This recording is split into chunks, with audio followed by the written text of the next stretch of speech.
Rakan Pintu.co, Komisi 5 Dewan Perwakilan Rakyat Aceh meninjau venue Pekan Olahraga Nasional ke-21 Aceh Sumut 2024 di Stadion Harapan Bangsa Banda Aceh pada Kamis 15 Agustus 2024. Amatan Pintu.co, rombongan komisi yang membidangi olahraga ini tiba di stadion sekitar pukul 11.45 siang. Mereka langsung meninjau sejumlah venue cabang olahraga yakni panahan, sepak bola, bola basket, panjat tebing, anggar, serta lokasi lainnya di kompleks ini.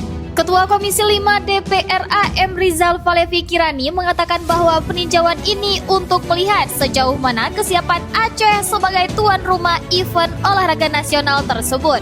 Lokasi utama di kompleks ini adalah Stadion Harapan Bangsa yang menjadi venue utama upacara pembukaan PON 2024. Sementara penutupan akan berlangsung di Kota Medan, Sumatera Utara.